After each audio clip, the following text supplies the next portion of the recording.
Hello everyone, welcome to bio capsule series. और आज हम स्टार्ट करने वाले हैं एंडो मेम्ब्रेन सिस्टम को। ये सिस्टम बहुत इंपॉर्टेंट है क्योंकि यहाँ से बार बार क्वेश्चन पूछा जा रहा है। तो चलिए स्टार्ट करते हैं इसको। एंडो मेम्ब्रेन सिस्टम, सबसे पहला क्वेश्चन आपके पास आएगा कि एंडो मेम्ब्रेन सिस्टम के अंदर कौन सी ऑर्गेनेलीज आती हैं और कौन सी नहीं आती हैं। ये फ्लो चार्ट आपको दिया हुआ है।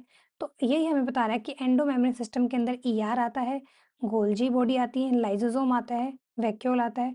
क्या नहीं आता है? माइटोकॉन्ड्रिया नहीं आता है, क्लोरोप्लास्ट नहीं आता है। ये हमें याद रखना है, ठीक है। अब एंडो मेम्ब्रेन सिस्टम क्यों बना है, मतलब इसका क्या फंक्शन होने वाला है? आप सोचिए।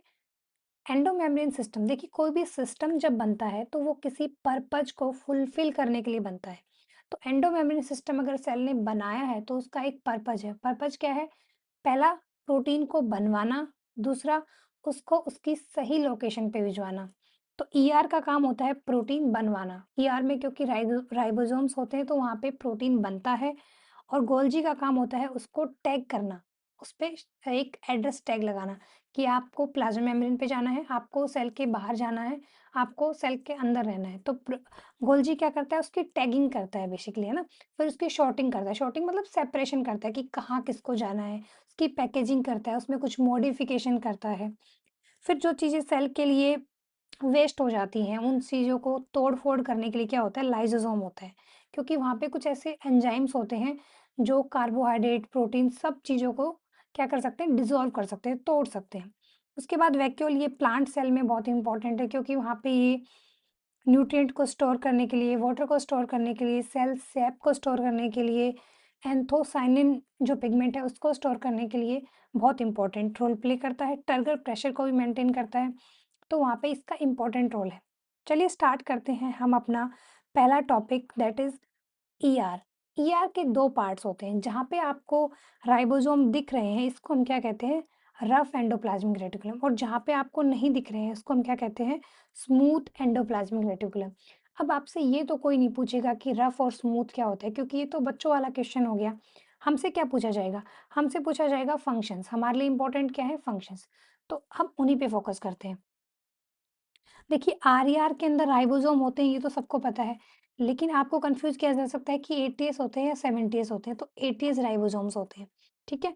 साइट है प्रोटीन सिंथेसिस के लिए, फोल्डिंग के लिए, यहाँ पे ग्लाइकोसाइलेशन भी होता है, यहाँ पे सिक्रीटरी सेल्स बनती है। सिक्रीटरी सेल्स का मतलब कुछ ऐसे वेसिकल्स बनाए जाते हैं, जिनके अंदर प्रोटीन को रख के फिर भेज दिया जाता है गोल्जी बॉडी के पास, ठीक है?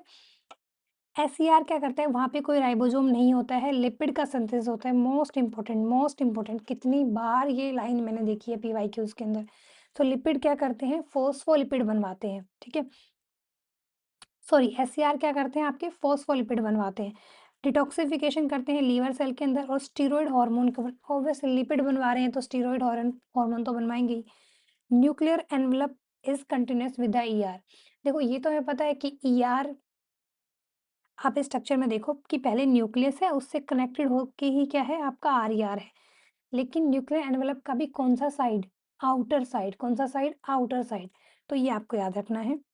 एब्सेंट इन प्रोकैरियोट्स, ये प्रोकैरियोट्स के अंदर नहीं होता है, ठीक है? ये तो हमें पता भी है। चलिए, फंक्शंस हमने पढ़ लिए हैं। ये कुछ नीड ट्रैप है, ये वही नीड ट्रैप है जिनके बारे में आपको बात करी थी कि आपसे पूछ लेंगे कि फॉस्फोलिपिड बायोसिंथेसिस कहाँ होती है? आरईआर में होती है, एसईआर में होती है, दोनों में होती है। सो कई बार बच्चे को लगता है कि दोनों में ही होती होगी क्योंकि साथ में ही तो है, एक ही तो ऑर्गेनेल है, सिर्फ राइबोसोम का ही तो डिफरेंस है। लेकिन नहीं, फॉस्फोलिपिड सिंथेसिस सिर्फ किसमें होती है? एसईआर में होती है, ठीक है? प्रोकैरियोट्स में ईआर एब्सेंट होता है, और आरईआर के अंदर क्या होती है? प्रोटीन का सिंथेसिस होता है। चलिए आगे बढ़ते हैं। विच इज़ अब ये कुछ क्वेश्चंस हैं, तो अपना पेन उठाइए, अपनी नोटबुक उठाइए, और ये पीवाईक्यू हैं तो इन्हें सॉल्व कीजिए। Which event does not occur in ER? ER में कौन-सा इवेंट नहीं होता है? प्रोटीन फोल्डिंग अभी हमने देखा होता है, क्लीवेज ऑफ सिग्नल पेप्टाइड होता है, ग्लाइकोसाइलेशन भी होता है, लेकिन फॉस्फोलिपिड सिंथेसिस एसईआर में होता है, आरईआर में नहीं होता है, ठीक है? Which statement is correct incorrect about the ER? Incorrect लिखा हुआ है तो पहले आप इनकरेक्ट को ऐसे लाइन कर लो कि भाई इनकरेक्ट देखना है, यानी कि एक ही स्टेटमेंट गलत है इसमें से। लिपिड के अंदर, एसईआर के अंदर लिपिड सिंथेसिस होता है। एसईआर डिवॉइड ऑफ राइबोसोम बिल्कुल होता है।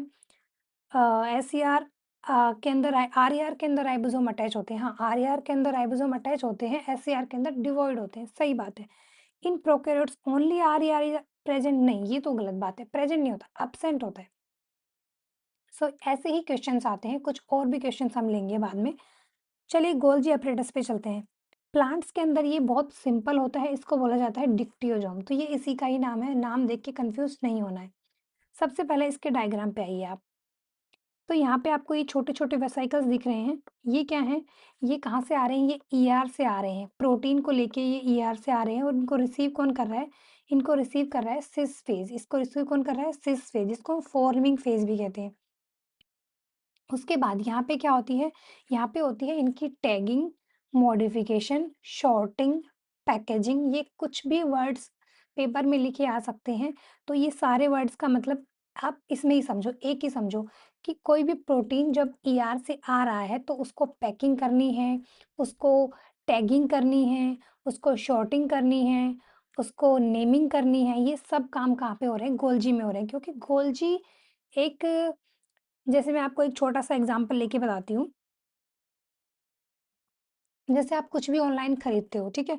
तो आप कुछ भी ऑनलाइन खरीदते हो, ये ए है, ये बी है, तो आप ए हो, ठीक है? और ये कोई ब्रांडेड शूज़ है, कोई ब्रांडेड टी-शर्ट्स है, कुछ भी आप जो भी आप खरीदना सही समझो, ये वो है। बीच में क्या होते हैं, बीच में कुछ ऑनलाइन प्लेटफ़ॉर्म्स होते हैं, ठीक है? बहुत सारी शॉपिंग साइट्स होती हैं। तो आप क्या करते हो, कुछ भी अपने लिए ऑर्डर करते हो, शूज़ ऑर्डर किया मान लो आपने, तो जब आप शूज़ ऑर्डर करते हो, तो वो शूज़ का ऑर्डर इनको जाता है और ये यहाँ से क्या करते हैं, पिक करते हैं उसको। उसके बाद वो ये वहाँ पे उस डब्बे को लेके आते हैं और उसपे आपका एड्रेस लगाते हैं और एड्रेस लगाने के बाद आपको पहुँचा देते हैं। तो वो जो ऑनलाइन कंपनी है वो शूज़ नहीं बनाती है, वो क्या करती है, उनसे पिक करती है, एड्रेस लगाती है और आपको देती है। सेम यही काम गोल्जी भी कर रहा है। गोल्जी प्रोटीन बना नहीं रहा है, गोल्जी क्या कर रहा है, सिर्फ़ प्रोटीन को ले रहा है, उसकी टैगिंग कर रहा है, मॉडिफ़िकेशन कर रहा है, जैसे वो लोग करते हैं, रैप करते हैं, करके हमें हमारे घर तक पहुँचाते हैं, तो वही काम वो भी कर रहा है ना? और ट्रांसफ़ेज़ से फिर का फाइनली क्या होता है, जो मैच्योर प्रोटीन है, फिर उनको निकाल के जहाँ भी उनकी ज़रूरत है, वहाँ पे भेज दिया जाता है। तो सिक्रेशन कहाँ से हो रहा है? ट्रांसफ़ेज़ से हो रहा है, ये हमें याद रखना है। शिप आउट कहाँ से हो रहा है? ट्रांसफ़ेज़ से हो रहा है, ठीक है? ये इसके बारे में इन्फॉर्मेशन वही है, जो अभी हमने पढ़ी है। ये इसके फंक्शंस हैं, पैकेजिंग करता है, ग्लाइकोलिपिड बनाता है, ग्लाइकोप्रोटीन बनाता है, सिक्रीटरी वेसिकल बनाता है, लाइसोसोम बनाता है, सेल प्लेट बनाता है प्लांट्स के अंदर। तो चलिए अब कुछ क्वेश्चंस करते हैं इनके। Important site for glycolipid and glycoprotein, तो ये क्या हो जाएगा, Golgi body. Golgi complex participate in, किसमें पार्टिसिपेट करता है, तो ये सिक्रीटरी वेसिकल के फॉर्मेशन में पार्टिसिपेट करता है। नेक्स्ट और लास्ट जो इसमें है वो क्या है आपका, लाइसोसोम और वैक्यूल है। तो पहले इस स्लाइड को थोड़ा हम ज़ूम आउट करते हैं। ये देखिए, ये लाइसोसोम है और वैक्यूल है। लाइसोसोम और वैक्यूल के बारे में एक बात जो हमेशा याद रखनी है कि ये सिंगल मेम्ब्रेन होते हैं। क्या होते हैं? सिंगल मेम्ब्रेन होते हैं। इसके अंदर क्या होते हैं, 50 हाइड्रोलैक्टिक एंजाइम होते हैं जो किसी भी चीज़ को ब्रेक डाउन कर सकते हैं, ठीक है? हाइली एसिडिक पीएच में ही वो एक्टिव होते हैं, यानी कि ये वाला पीएच चाहिए उन एंजाइम्स को एक्टिवेशन के लिए। इनके फंक्शन क्या है, इंट्रासेलुलर डाइजेशन करना, ऑटोफैगी करना, ऑटोलाइसिस करना, ये सब के सब फंक्शन किसके हैं, लाइसोसोम के हैं।